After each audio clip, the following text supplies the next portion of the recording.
Hello बच्चों, आज हम बात करेंगे किसकी? ग्रेविटेशन वाले टॉपिक की। तो ग्रेविटेशन वाला टॉपिक आज हम पढ़ने जा रहे हैं।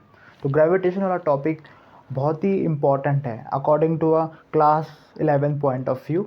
अगर आप साइंस की स्टडी कर रहे हैं रिलेटेड टू फिज़िक्स तो ग्रेविटेशनल वाला बहुत बार पूछा जाता है। ठीक है, तो उसी टॉपिक को हम आज डिस्कस करने जा रहे हैं। तो इन एशियन टाइम हमें पता नहीं था कि जो अर्थ है वो सन के अराउंड रिवॉल्व करती है या नहीं करती है, या सन अर्थ के अराउंड रिवॉल्व करता है कि नहीं। तो इस तरह की जो हमारे पास क्या थी, कुछ मिथ थी। तो जब गैलीलियो ने क्या किया, टेलीस्कोप बनाया और फिर इसके बारे में बताया कि जो अर्थ है वो सन के राउंड घूमती है। ठीक है, तो इस तरह से बहुत सारे एक्सपेरिमेंट्स हुए। ठीक है, अर्थ के बारे में हमें पता चला, सोलर सिस्टम के बारे में पता चला। तो आज हम बात करेंगे सिर्फ ग्रेविटेशनल वाले की, ज़्यादा बात नहीं करेंगे, सिर्फ ग्रेविटेशनल में बात करेंगे। ठीक है, तो चैप्टर का नाम है ग्रेविटेशन। ठीक है, ग्रेविटेशन के बारे में बात करेंगे। तो देखो, ग्रेविटेशन का मतलब क्या होता है। तो ग्रेविटेशन है type of force in nature. ठीक है, टाइप ऑफ फोर्स होती है। तो देखो हमारे पास क्या है, सपोज हमारे पास क्या है, दो बॉडीज़ है। पहले मैं समझा देता हूँ आपको। ये हमारे पास दो बॉडीज़ है। तो दो बॉडीज़ हमारी इसका जो मास होगा वो है m1 और इसका मास है क्या है, m2 है।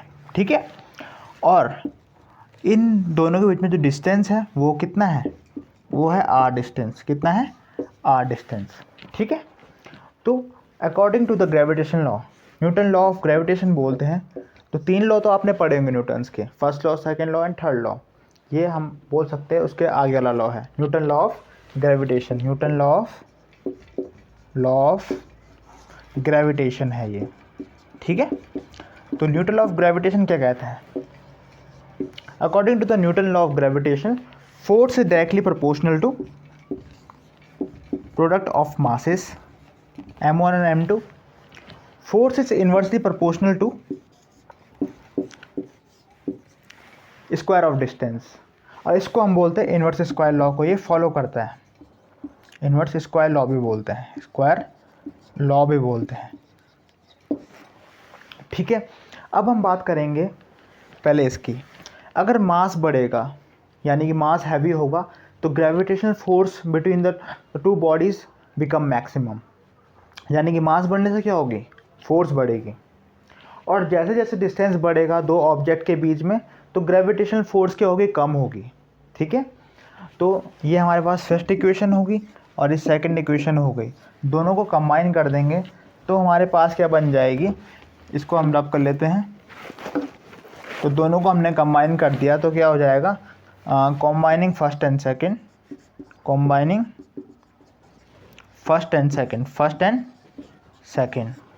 तो we get F proportional to m1 dot m2 upon r square, ये बन जाएगी।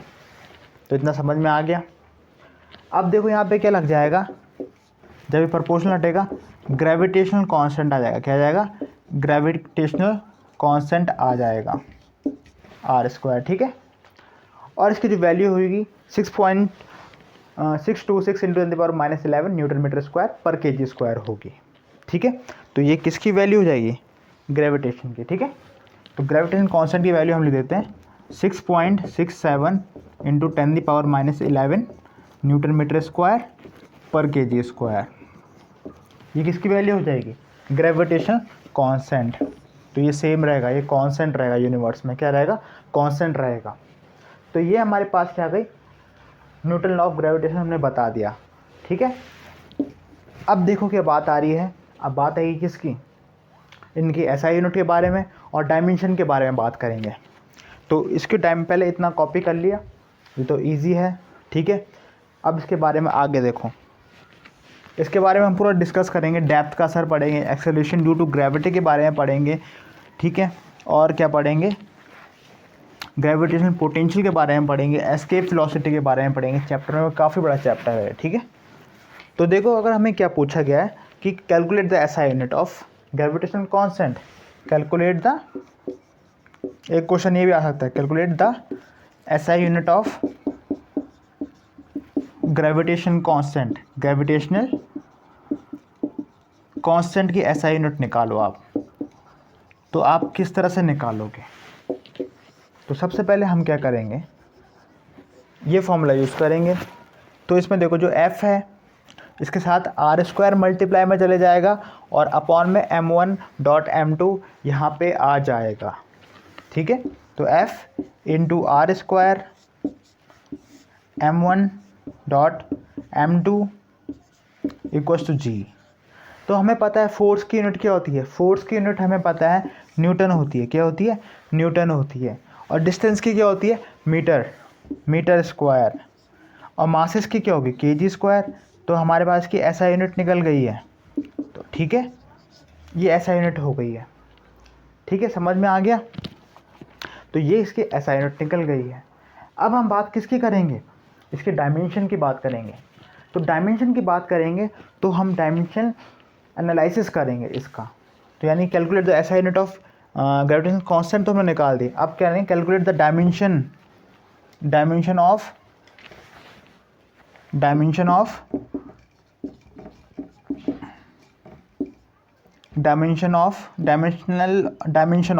ठीक है, डायमेंशन ऑफ ग्रेविटेशनल कांस्टेंट के बारे में बात करेंगे।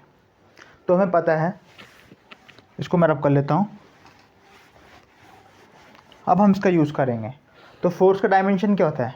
देखो, फोर्स का जो डायमेंशन होता है मास इंटू एक्सेलरेशन, mlt-2 होता है।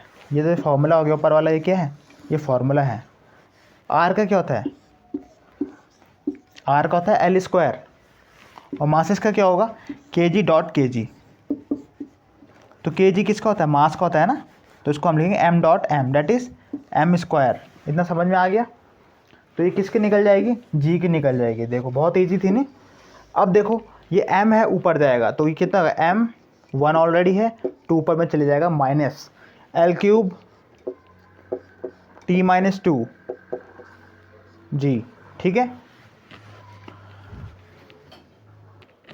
तो इसकी डायमेंशन हमारे पास क्या हो गई? m-1 और यहाँ पे L3 और m2। तो है ना, ग्रेविटेशनल कांस्टेंट की डायमेंशन निकालना बहुत इजी है ना। तो ये कभी कभी एग्ज़ाम में पूछी जाती है, ठीक है। अब हम बात करेंगे किसकी? केपलर्स लॉ के बारे में बात करते हैं, ठीक है। केपलर्स के क्या थे? प्लानिटरी लॉज थे जो, उसके बारे में बात करेंगे। तो केपलर्स ने देखा था कि मोशन ऑफ जो अर्थ होगा उसके बारे में डिस्कस किया, किस ऑर्बिट में वो घूमता है और किस टाइम पीरियड के साथ वो मूव करता है। तो ये चीज़ें केपलर्स ने बताई अपने लॉज में, ठीक है। तो अब हम क्या करेंगे? केपलर्स लॉ के बारे में डिस्कस करेंगे। उसके बाद हम चलेंगे एक्सेलरेशन ड्यू टू ग्रेविटी में, ठीक है। तो इसको हम क्या करते हैं? रब कर लेते हैं। तो समझ में आ गया ना। अब अच्छे से क्या होगा, ग्रेविटेशन में मार्क्स लेके आना, ठीक है। कभी क्वेश्चन पूछ लिया जाता है तो SI यूनिट एंड डायमेंशन आपका क्या है? ये स्ट्रॉन्ग पॉइंट अगर आपको आ गया है, ठीक है। तो इसको हम क्या करते हैं? रब कर लेते हैं। अब हम किसकी बात करेंगे? थोड़ा और डिस्कस करते हैं। जो ग्रेविटेशनल फोर्सेस होती है वो किस टाइप के फोर्सेस होती है बताओ? जो ग्रेविटेशनल फोर्सेस होती है वो सेंट्रल फोर्सेस होती है, यानी कि सेंटर्स में आकर करेगी। सेंट्रल फोर्सेस होती है। क्या होती है? सेंट्रल फोर्सेस होती है, यानी कि सेंटर्स में एक्ट करती है। तो सपोज हमारे पास क्या है? ये मास m1 है और ये मास m2 है। तो ये फोर्स आएगा m12 की और ये लगाया कितनी? m21 की। जो ग्रेविटेशनल फोर्सेस होगी वो ऑलवेज अट्रैक्टिव होगी। क्या होगी? ऑलवेज अट्रैक्टिव होगी, ऑलवेज अट्रैक्टिव होगी। और इसका तीसरा जो पार्ट है, जो ग्रेविटेशनल फोर्स होती है इंडिपेंडेंट ऑफ मीडियम होगी। क्या होगी? इंडिपेंडेंट ऑफ मीडियम होगी, ठीक है। तो ये हमारे पास क्या है? ग्रेविटेशनल फोर्स के बारे में है। तो यानी कि सेंट्रल फोर्सेस होगी तो बाकी तो फोर्सेस कैंसिल कर देंगे, ये वाली भी कैंसिल हो जाएगी, यहाँ वाली भी कैंसिल हो जाएगी, यहाँ भी। सिर्फ सेंटर्स वाली जो फोर्सेस होगी उसको हम करेंगे, लेंगे, ठीक है। अब इसको हम साइड कर लेते हैं। अब थोड़ा इसके बारे में बात कर लेते हैं। अब केपलर्स लॉ बोल रहा था मैं आपको, ठीक है। केपलर्स लॉ के बारे में डिस्कस करेंगे। तो केपलर्स लॉ को मैं इसको पूरा रब कर देता हूँ, ठीक है। इस वाले पोर्शन को हम क्या कर लेते हैं, रब कर लेते हैं। तो केपलर्स लॉ देखो किस तरह से करेंगे, तो इसको हम रब कर लेते हैं। अब केपलर्स लॉ के बारे में बात करेंगे।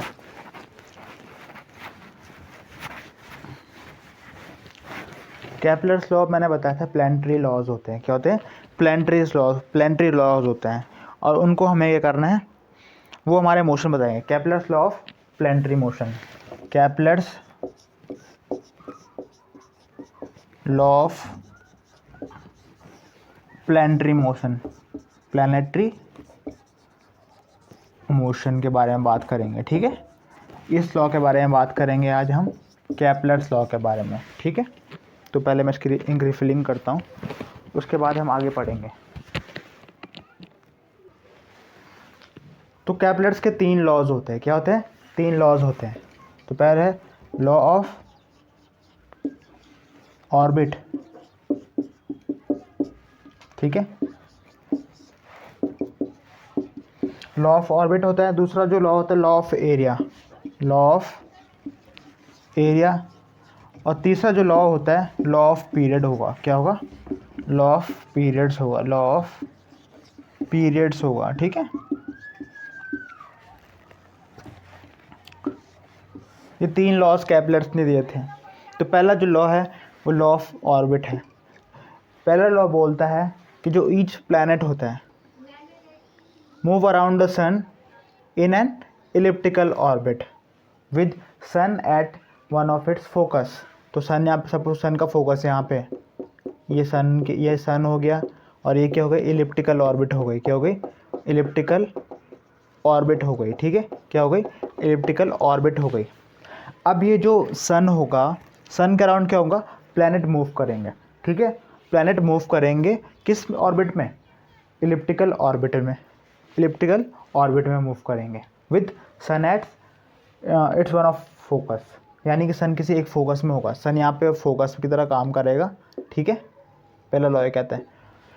तो अब देखो सेकेंड लॉ क्या है? Law of area. Line joining the planet, ये प्लैनेट है, ये सन हो गया,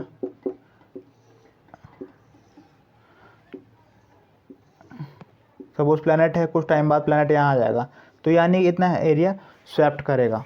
तो line joining planet to sun swept the equal area and equal interval of time, यानी कि जो लाइन यहाँ पे ज्वाइन कर रहा है, ठीक है। तो ये लाइन किसको ज्वाइन कर रही है? सन को प्लैनेट से ज्वाइन कर रही है। तो क्या करती है? Swept equal area and equal interval of time, ठीक है। तो उसको हम बोलेंगे लॉ ऑफ एरिया। तो एरिया इक्वली स्वैप्ट करेगी। और थर्ड है square of time period is directly proportional to the cube of distance. R क्या है यहाँ पे? डिस्टेंस है। क्या है?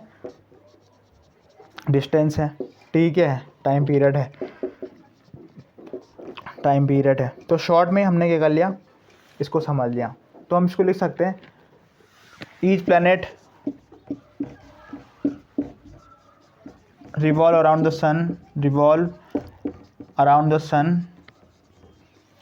sun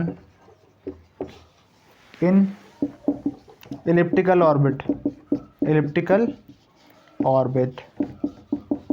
with sun at its focus, ठीक है। सन फोकस में होगा, ठीक है। ये तो बोलता है लाइन ज्वाइनिंग। सेकंड देखो, line joining planet to sun swept equal area in equal interval of time, ठीक है। ये है। तो इसकी डेफिनेशन मैंने यहीं पे एडजस्ट करके बना दी है, इतना इंपॉर्टेंट नहीं है।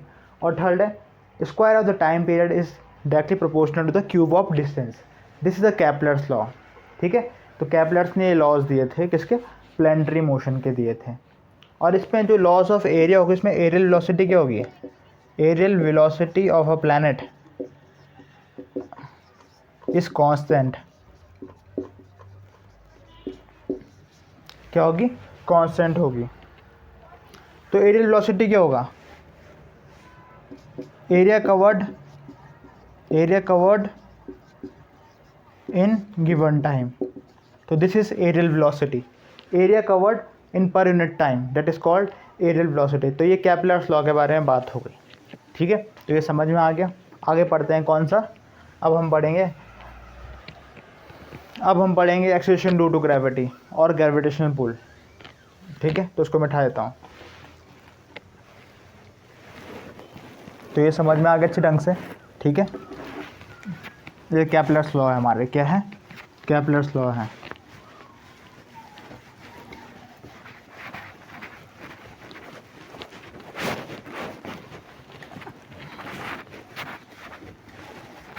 अब हम किसके बारे में बात करेंगे, अब हम करेंगे एक्सेलरेशन ड्यू टू ग्रेविटी के बारे में बात करेंगे। एक्सेलरेशन ड्यू टू ग्रेविटी के बारे में बात करेंगे। एक्सेलरेशन ड्यू टू ग्रेविटी के बारे में बात करेंगे, ठीक है। तो इसके बारे में हम डिस्कस करने जा रहे हैं, एक्सेलरेशन ड्यू टू ग्रेविटी के बारे में। तो किससे डिनोट करते हैं, जी से करते हैं, ठीक है। तो इसको हम बोलते हैं एक्सेलरेशन ड्यू टू ग्रेविटी। तो इसको हम डेफिनेशन लिख सकते हैं, the force exerted by earth in a body is called, पहले ये वाला डेफिनेशन दो, ग्रेविटेशनल पुल और ग्रेविटी। पहले ये समझ गए ग्रेविटी क्या होगी, ठीक है। तो फोर्स का अर्थ किस एक्सेलरेशन के साथ फोर्स लगाएगी, तो उसको हम बोलेंगे एक्सेलरेशन ड्यू टू ग्रेविटी, जिसकी वैल्यू कितनी होती है, जी इक्वल्स टू 9.8 मीटर पर सेकेंड स्क्वायर। कोई भी ऑब्जेक्ट अगर हम बात करेंगे, कोई भी ऑब्जेक्ट अगर हम अर्थ में मूवमेंट करेंगे उसके, तो 9.8 के हिसाब से ही गिरेगा। क्या गिरेगा, 9.8 मीटर पर सेकेंड स्क्वायर के हिसाब से ही गिरेगा। तो वो क्या होती है, एक्सेलरेशन ड्यू टू ग्रेविटी होती है, ठीक है। अब हम बात करेंगे किसकी,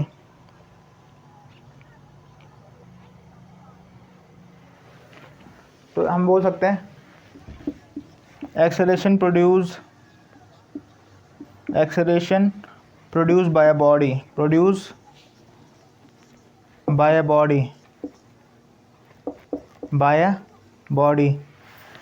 produce by a body in moving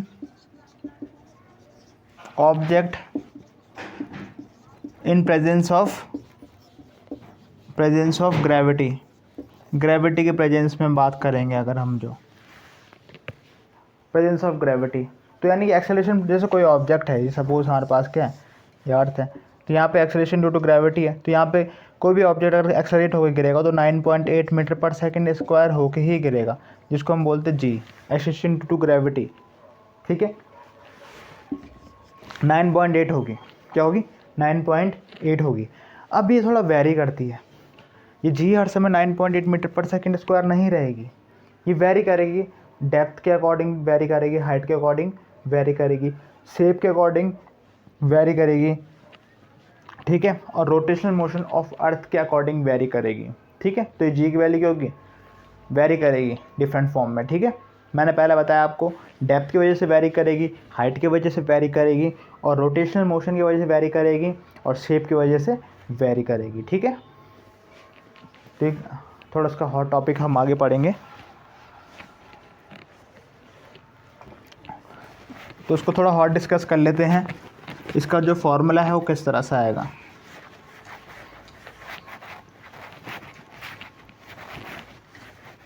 ये हमारे पास क्या है, हमारे अर्थ है, क्या है ये, हमारे अर्थ है।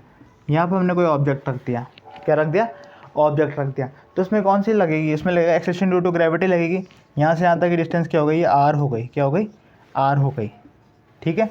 तो हमें पता है फोर्स क्या होगी, इसमें फोर्स इक्वल्स टू, ये छोटा मास हो गया, इसका कैपिटल एम लिख लेते हैं। तो ग्रेविटेशनल जो फोर्स होगी वो कैसे होगी, देखो ग्रेविटेशनल फोर्स जो होगी वो किस तरह से होगी। तो F equals to ji M M upon are square, ये तो फोर्स होगी। अब हमें पता है इसमें भी क्या लगेगी, फोर्स लगेगी। इस वाले ऑब्जेक्ट अर्थ क्या लगाएगी, इसमें ग्रेविटी से खींचेगी और एक्सेलरेट होगा। क्या होगा, अर्थ की कुछ ना कुछ ग्रेविटी होगी और वो ग्रेविटी इसको अपनी तरफ खींचेगी, तो फिर ये कोई ना कोई एक्सेलरेशन प्रोड्यूस करके नीचे आएगा। तो यानी कि हम बोल सकते हैं जो फोर्स हो जाएगी वो कितने जाएगी, मास इंटू ग्रेविटी इस पर लग रही है, इसमें जो फोर्स लगेगी वो हो जाएगी mg। क्या लगेगी, mg लगेगी। ठीक है, तो ये जब इसमें फोर्स लगेगी mg की तब ये एक्सेलरेशन प्रोड्यूस करेगा ना, तो ये जाएगी कितना, ये हो गया Fmg हो जाएगी। सेकंड इक्वेशन आ गई, ये फर्स्ट इक्वेशन आ गई और ये सेकंड इक्वेशन आ गई। यानी कि अर्थ क्या लगाएगी, इस पर फोर्स लगाएगी, क्या लगाएगी, फोर्स कैसे लगेगी, m, और साथ में क्या लगेगी, ग्रेविटी भी लगेगी। ठीक है, एक्सेलरेशन टू ग्रेविटी, दोनों को कंबाइन कर लेंगे, कंबाइनिंग फर्स्ट एंड सेकंड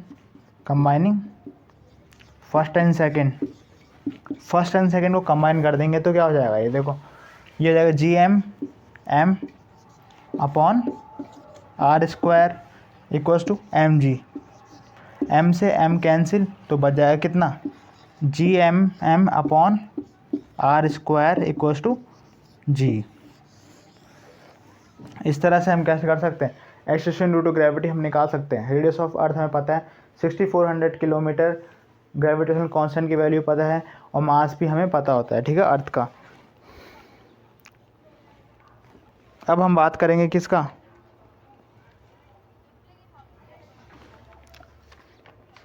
अब variation of acceleration of a gravity, मतलब वेरिएशन आएगा किसमें, एक्सेलरेशन ड्यू टू ग्रेविटी, तो किस वजह से आता है, इफेक्ट ऑफ हाइट। तो पहले हम किसकी बात करेंगे, हाइट की बात करेंगे। ठीक है, तो उसको मैं रब कर लेता हूँ। अब हम पढ़ेंगे variation on acceleration due to gravity by the following factors, किस फैक्टर से इफेक्ट पड़ेगा। तो हम लेंगे variation in acceleration due to gravity,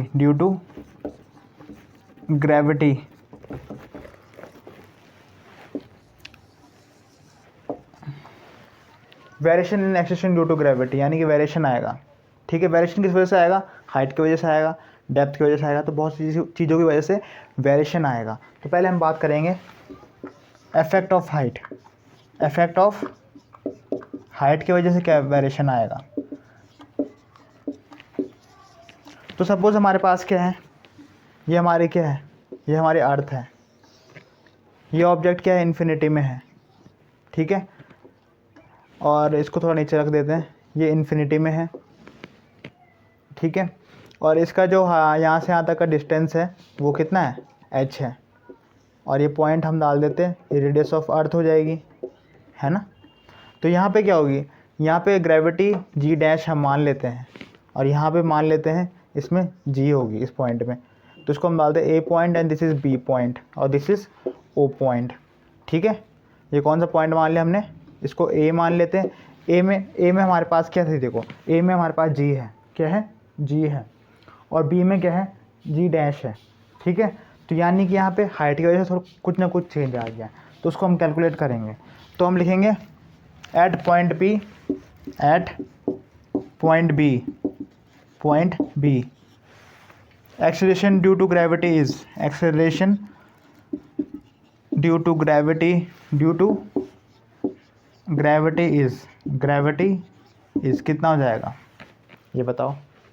तो हमें पता है जी डैश इक्वल्स टू क्या था, GM upon R plus H का होल स्क्वायर, ये तो था।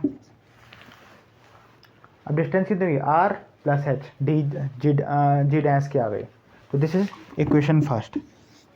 दूसरी इक्वेशन क्या होगी, पॉइंट ए में देखेंगे, क्या रखेंगे, पॉइंट ए में हम देखेंगे। तो पॉइंट ए में देखो, at point A acceleration due to gravity is, तो देखो क्या जाएगा, तो ये जाएगा हमारे पास g, तो g equals to GM upon R square, तो ये सेकंड इक्वेशन हमारे पास आ गई। ठीक है, तो इतना आपको समझ में आ गया। इसके आगे मैं थोड़ा रब करूँगा ऊपर वाला पोर्शन, तो पहले इतना नोट कर लो, ठीक है। ठीक है, अब इसके बाद हम क्या करेंगे, इसको मैं थोड़ा रब करता हूँ, स्पेस बन जाएगा हमारे पास। टॉपिक का नाम यहाँ साइड डाल देते हैं, ठीक है।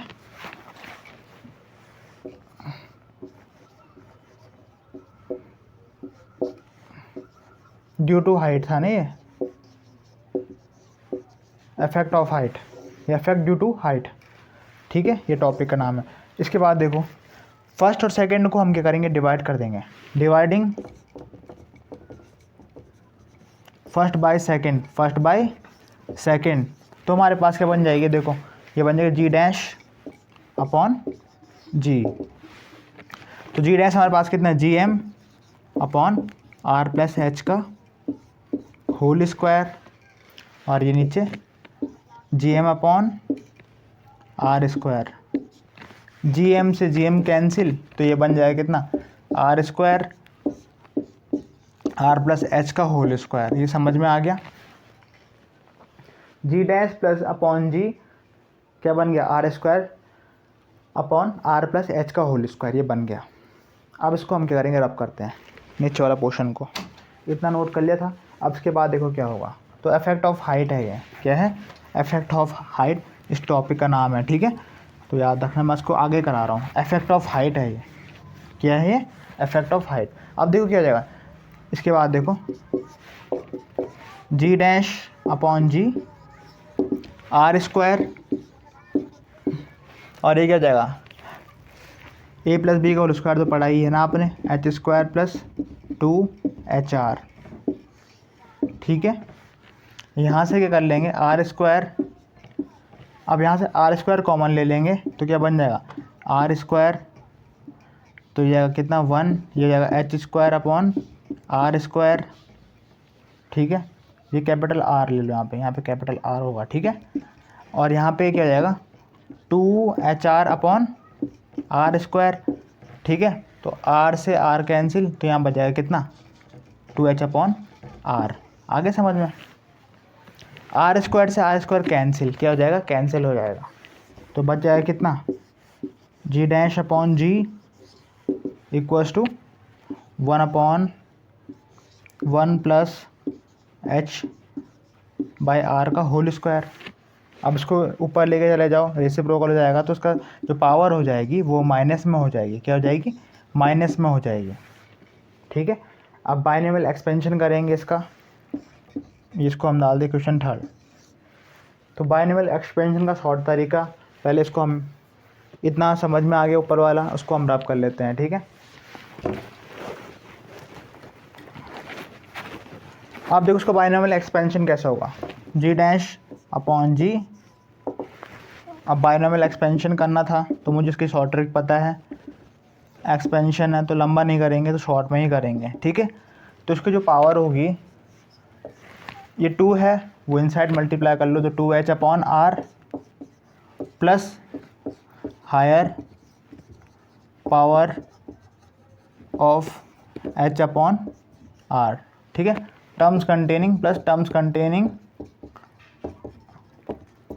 Highest power of H upon R. अब हमें पता है R वो क्या है, बहुत बड़ा है, किससे, H से, तो हम क्या करेंगे, जो हाईएस्ट पावर है उसको हम क्या कर लेंगे, नेगलेक्ट कर लेंगे, ठीक है। तो हमारे पास क्या बन जाएगा, g dash upon g equal to 1 minus 2H upon r, हमारे पास इसका इफेक्ट का फॉर्मूला निकल जाएगा, ठीक है। तो ये आगे समझ में, तो यानी कि हाइट का क्या असर पड़ता है, तो आप इससे निकाल सकते हो, ठीक है। इससे न्यूमेरिकल करना, तो इससे आपको इजी पड़ जाएगा, ठीक है। अब हम क्या करेंगे, इफेक्ट ऑफ डेप्थ के बारे में बात करेंगे डेप्थ के बारे में बात करेंगे, तो इसको रब कर लेते हैं, ठीक है। अब हमारे पास क्या है, इफेक्ट ऑफ डेप्थ का क्या असर पड़ेगा एक्सेलरेशन ड्यू टू ग्रेविटी में। तो हमारे पास ये क्या है, ये अर्थ, अगर हम ये बोलते हैं सपोज ये अर्थ है, और ये डेप्थ आ गई, कितने डिस्टेंस डिफरेंस हो गया, एक्स का डिफरेंस हो गया। यहाँ से यहाँ तक क्या थी, रेडियस ऑफ अर्थ थी, क्या थी, रेडियस ऑफ अर्थ थी, क्योंकि सेंटर यहाँ पे वो है ना। तो ये कितना हो जाएगा, इतना पोर्शन कितना हो जाएगा, r माइनस एक्स हो जाएगा, क्या हो जाएगा, r माइनस एक्स ये हो जाएगा, ठीक है। ये O, ये पॉइंट A डाल लेते हैं, ये पॉइंट B डाल लेते हैं। यहाँ पे क्या होगा, जी डैश होगा और यहाँ पे जी होगा। अब डेप्थ का क्या असर होगा, क्या होगा, डेप्थ का, हाइट में जी डैश ऊपर था और डेप्थ में जी डैश क्या है, नीचे है। तो ठीक है, तो अभी हम बात करेंगे किसकी, तो अब हम बात करेंगे एक्सेलेरेशन ड्यू टू ग्रेविटी। तो पॉइंट लिखें, at point B acceleration due to gravity, acceleration due to gravity is देखो क्या हो जाएगा। तो हमें क्या करेंगे, पॉइंट बी पे कर रहे हैं बात, क्या कर रहे हैं, पॉइंट बी पे बात कर रहे हैं। तो पॉइंट बी में जी था ना, तो g equals to G M upon are square. अब यहाँ पे डेंसिटी वाला केस आएगा क्योंकि डेंसिटी वेरी करेगी। अब तो हमें पता है डेंसिटी इक्वल्स टू क्या होता है, मास अपॉन वॉल्यूम होता है। क्या होता है, मास अपॉन वॉल्यूम। और वॉल्यूम क्या है इस पे, इसका राउंड फॉर्म में है, तो यानी वॉल्यूम क्या होगा, 4/3 स्पेयर का वॉल्यूम लगा देंगे r³ और तो m की जगह में क्या जाएगा, p 4/3 पाई r³, ये आ जाएगा कितना, ये जाएगा m, किसके इक्वल आएगा, m के इक्वल आ जाएगा ये। तो m की वैल्यू हम क्या करेंगे, यहाँ सब्स्टिट्यूट करेंगे, क्या करेंगे, यहाँ सब्स्टिट्यूट करेंगे m की वैल्यू। तो g इक्वल्स टू क्या आ जाएगा, g रो 4/3 पाई r³ अपॉन r²। कोई दिक्कत, ठीक है, यहाँ तक समझ में आ गया। r² से यहाँ से कट जाएगा तो कितना बन जाएगा, जी रो 4/3 पाई r³। तो ये इक्वेशन फर्स्ट मान लो, क्या मान लो, इक्वेशन फर्स्ट मान लो। ये समझ में आ गया। अब मैं ये मेरे इक्वेशन का यूज़ होगा, तो मैं इसको क्या कर देता हूँ, साइड रख देता हूँ। तो मैं इसको यहाँ पे लिख देता हूँ साइड में। तो जी हमारे पास कितना आ गया, थोड़ा बड़ा बना देता हूँ और, ठीक है। तो जी कितना आ गया हमारे पास, जी कितना आ गया, जी रो 4/3 पाई r³, ठीक है। तो ये हमारा जी आ गया। अब हम जी डैश कैलकुलेट करेंगे, क्या करेंगे, जी डैश कैलकुलेट करेंगे। इतना आपने नोट कर लिया होगा, ठीक है। तो मैं इसको रब करूँगा एट पॉइंट, अब हम पढ़ेंगे एट पॉइंट ए में करेंगे, क्या करेंगे, एट पॉइंट ए।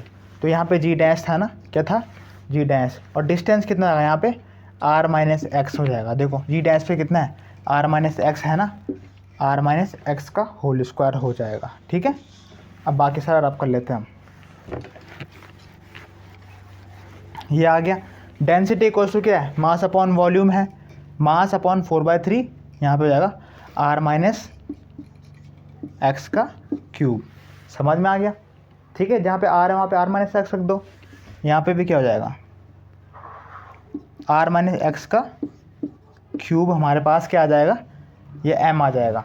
तो इस m की वैल्यू हम क्या रख देते हैं, g dash equals to ji 4/3 pi r-x का क्यूब, और साथ में रो था ना डेंसिटी वाला, इसको हम पार्टीशन कर देते हैं यहाँ पे, अपॉन कितना था, r-x का होल स्क्वायर था ना, तो इस क्यूब से पूरा कट गया, तो यहाँ बचेगा सिर्फ 1, है ना। तो यहाँ ये इसको हम क्या करते हैं, मिटा देते हैं, नेक्स्ट लाइन पे लिखेंगे। तो यहाँ से पावर कट गई, यहाँ पे बचेगा सिर्फ 1। तो g dash equals to ji 4/3 pi r-x rho. ये समझ में आ गया। तो जी डैश हमारे पास आ चुका है और जी हमें कैलकुलेट कर दिया है। अब हमें क्या करना है, डिवाइड करना है। ये फर्स्ट इक्वेशन हो गई और ये सेकंड इक्वेशन हो गई, ठीक है। तो उसको हम क्या करेंगे, रब करेंगे। तो रब करने के बाद हम क्या करेंगे, डिवाइड कर देंगे इक्वेशन उसको। तो ये समझ में आ गया। देखो डेप्थ का क्या असर पड़ रहा है। अब मैं डायग्राम को मिटा देता हूँ,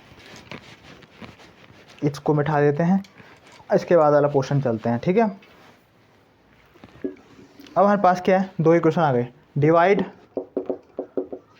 सेकंड बाय फर्स्ट करेंगे तो क्या हो जाएगा, जी डैश अपॉन जी।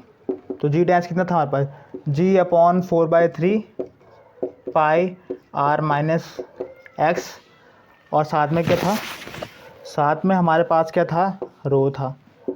इसमें क्या था, जी रो 4/3 पाई r पाई आर क्यूब। तो यहाँ पे क्यूब कट गया था ना, यहाँ पे आर होना था, ठीक है, यहाँ पे क्या था, आर होना था, ठीक है, ये आर हो गया, ठीक है। अब देखो इससे कैंसिल, इससे ये कैंसिल, 4/3 से 4/3, पाई से पाई कैंसिल, तो g dash by g equals to r minus x upon r. इसको सेपरेट करके लिख देंगे तो क्या हो जाएगा, आर बाई आर और एक्स बाई आर। आर से आर कट गया तो कितना बच गया, 1 माइनस एक्स बाई आर। हमारे पास क्या हो गया, ये टर्म आ गया। तो जी डैश अपॉन जी क्या हो जाएगा, equal to 1 minus x upon R, ठीक है। इसमें अगर वो पीछे गलती हुई होगी तो खुद सही कर लेना, ठीक है। आर होगा, कट के क्या हो जाएगा, क्योंकि पावर यहाँ पे 3 है, यहाँ पे 2 है, तो ये कैंसिल, तो यहाँ पे सिर्फ बचेगा आर ऊपर, ठीक है। तो ये हमारे कॉन्सेप्ट क्लियर हो चुके हैं इस चीज़ के, ठीक है। अब हम अगले टॉपिक में क्या बात करेंगे, escape velocity, gravitation, potential energy के बारे में बात करेंगे। तो आज के लिए इतना ही करेंगे, थैंक यू।